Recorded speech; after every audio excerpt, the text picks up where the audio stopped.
Majelis yang penuh barokah ini dalam rangka juga dalam momen Idul Adha bulan Dzulhijjah, di dalamnya ada keutamaan yang luar biasa, maka akan kami sampaikan sebagaimana yang telah diriwayatkan oleh istri Rasulullah Muhammad sallallahu alaihi wasallam tentang orang yang berpuasa di bulan Dzulhijjah ini pada hari Arafah, hari Tarwiyah. Mari kita sempatkan dalam kesehatan dalam hidup kita beriman kepada Allah dan kepada Rasulullah Muhammad sallallahu alaihi wasallam agar hidup kita barokah, agar hidup kita diampuni Allah Subhanahu wa taala, nanti kita di akhir hayat kita menghadap Allah Subhanahu wa taala dalam keadaan bersih. Amin Allahumma amin ya rabbal alamin. Kata Rasulullah sallallahu alaihi wasallam bagi orang yang berpuasa di bulan Dzulhijjah pada hari Arafah. Contoh. Inna fil jannati kusuran min dhurrin wa yakut wa zabarjad wa zahabin wa fiddah. Bahwasanya di dalam surga, kata Rasulullah Muhammad sallallahu alaihi wasallam, ada sebuah gedung terdiri dan tertata dari intan mutiara, yakut, zabarjad, emas murni dan perak. Bangunan yang luar biasa dalam surga yang belum pernah ada bangunan ini di dalam dunia. Maka Siti Aisyah kepada Rasulullah bertanya, "Qultu ya Rasulullah, liman hadhil kusur?" Wahai Rasulullah, liman hadhil kusur, buat siapa ini gedung yang ada di dalam surga terdiri dari bangunan intan mutiara? Kata Siti Aisyah kepada Rasulullah. Qala Rasulullah sallallahu alaihi wasallam bersabda, liman shauma Arafah, bagi orang yang berpuasa pada hari Arafah. Amin Allahumma amin ya rabbal alamin. Kemudian Rasulullah sallallahu alaihi wasallam bersabda, ya Aisyah, inna ahabbal ayyami ila Allah yawmal jum'ati wa yawmul arafah lima fihi minar rahmah wa inna abghadal ayyami ila iblis yawmul jum'ati wa yawmul arafah. Kata Rasulullah sallallahu alaihi wasallam, sesungguhnya hari yang paling disenangi Allah Subhanahu wa taala adalah dua. Satu adalah hari Jumat, malam Jumat, hari Jumat, hari dan malam disenangi Allah Subhanahu wa taala, tidak ada bandingannya.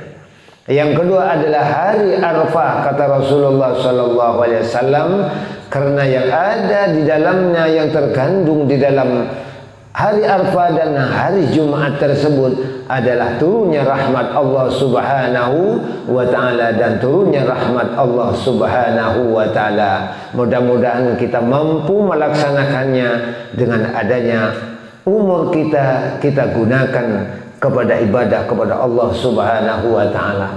Sebaliknya kata Rasulullah sallallahu alaihi wasallam, wa inna abghadal ayyami ila iblis, bahwasanya tidak ada satu hari yang paling dibenci oleh iblis adalah hari Jumat dan hari Arafah. Karena iblis juga tahu bahwa hari itu adalah hari ampunan Allah Subhanahu wa taala. Maka dengan sebab itu kita beribadah pada hari yang sedang dibenci iblis dan hari disenangi Allah Subhanahu wa taala, agar kita disenangi Allah Subhanahu wa taala dan disenangi oleh Rasulullah Muhammad sallallahu alaihi wasallam. Allahumma shalli sallim wa barik.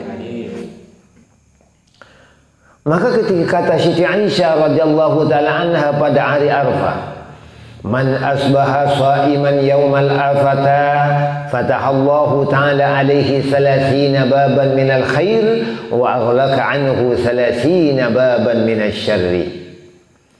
Kata Siti Aisyah, barang siapa pagi-pagi pada pagi hari Arafah mereka berpuasa pada hari Arafah, maka kata Siti Aisyah, Allah membuka 30 pintu kebaikan, kata Siti Aisyah radhiyallahu ta'ala. Dan Allah mengunci daripadanya 30 pintu kejahatan, maka kita agar dijauhkan oleh Allah Subhanahu wa taala dari pintu-pintu kejahatan. Siti Aisyah menyampaikan daripada Rasulullah Muhammad sallallahu alaihi wasallam, maka apa yang telah disabdakan beliau ada sabdanya Rasulullah Muhammad sallallahu alaihi wasallam. Setelah kita mampu berpuasa pada hari Arafah, pada 2 hari 8 dan 9 pada bulan ini, bulan Dzulhijjah, kata Rasulullah Muhammad sallallahu alaihi wasallam, fa idza aftara wa yashrabul ma'a yastaghfiru lahu kullu 'irqin fi jasadihi, amin. Apabila dia berbuka pada waktu sore dan dia memakan hidangan yang telah disiapkan dan meminum minuman yang telah disiapkan, maka yastaghfiru lahu, memintakan ampun kepada Allah Subhanahu wa taala tiap-tiap tetesan keringat yang ada, air yang ada di jasad kita, di tubuh kita, memintakan ampun kepada Allah Subhanahu wa taala. Ini barokahnya pada hari Arafah. Karena kita tidak mampu melaksanakan ibadah haji pada tahun ini misalnya, kita mendapat pahala sama dengan orang yang melaksanakan yang wukuf di Arafah, tanah suci Mekah. Yaqulu, kemudian keringat berkata, Allahumma arhamhu, ya Allah, ya Allah, mudah-mudahan Engkau mengampuni orang-orang yang berpuasa pada hari Arafah, dan mudah-mudahan Engkau sayang ya Allah kepada orang-orang yang berpuasa pada hari Arafah. Dengan sebab itu, mari kita menguatkan diri, tingkatkan iman takwa kepada Allah Subhanahu wa taala agar menjadi orang-orang yang mampu beribadah, meningkatkan iman takwa kepada Allah Subhanahu wa taala. Sampai kapan yang memintakan ampun kepada Allah? Ila tulu'il fajri, sampai dia terbit fajar pada malamnya hari Arafah. Wabil khabar akhar, dan terangkan dalam hadis lain, orang yang berpuasa pada hari Arafah, yakhruju shaimuna min kuburihim wa yu'rafuna bi rihi afaihim bi siyamihim. Dalam hadis lain dikatakan, mereka yang berpuasa pada hari Arafah nanti setelah hari kiamat mereka akan keluar daripada kubur mereka, diketahui dengan harumnya bau mulutnya, bisyamihim, dengan sebab dia berpuasa pada hari Arafah. Nanti bau mulutnya harum di sisi Allah Subhanahu wa taala. Nanti di hari kiamat bau mulutnya wangi di hadapan Allah Subhanahu wa taala. Amin ya rabbal alamin. Yutalaqqawna bil fawaid wal abari, mereka akan Allah temukan dengan bermacam-macam bentuk makanan-makanan, hidangan-hidangan di surga Allah Subhanahu wa taala. Amin ya rabbal alamin. Dijamin oleh Allah Subhanahu wa taala, mereka yang berpuasa di bulan Dzulhijjah ini, puasa sunat, nanti di hari kiamat di hadapan Allah Subhanahu wa taala sudah disiapkan hidangan-hidangan yang lengkap dan minuman-minuman yang menyegarkan. Kemudian yuqalu lahum, dikatakan kepada mereka yang berpuasa pada hari Arafah dan hari Tarwiyah, kata Allah Subhanahu wa taala, kulu, makanlah hidangan-hidangan yang telah aku siapkan, kata Allah Subhanahu wa taala. Faqad ju'tum hina syabi'an nas, maka sungguh engkau lapar ketika mereka itu kenyang. Maka mereka kenyang, kita berpuasa di bulan Dzulhijjah, puasa sunat ini. Washrabu faqad atastum hina rawan nas, maka sekarang engkau minumlah minuman-minuman yang menyegarkan ini, maka sungguh engkau haus ketika mereka dia segar.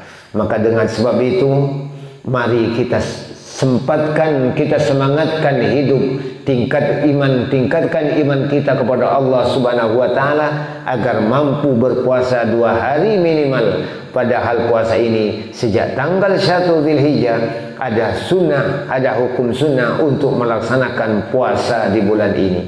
Mudah-mudahan kita diberi kesempatan dan bisa meningkatkan iman kita, takwa kepada Allah Subhanahu wa taala, sehingga nanti Allah berfirman di dalam syurganya, fayakuluna wa yashrabuna wa yastarihuna wan nasu fil hisab, amin ya rabbal alamin. Kata Allah, maka makanlah kalian semua yang sedang hari ini, karena engkau sudah berpuasa pada bulan Dzulhijjah 9, dan pada hari Arafah 9, hari Arafah dan hari Tarwiyah, maka sekarang engkau makanlah hidangan-hidangan yang telah aku siapkan dan minumlah apa yang telah aku siapkan, kata Allah Subhanahu wa taala.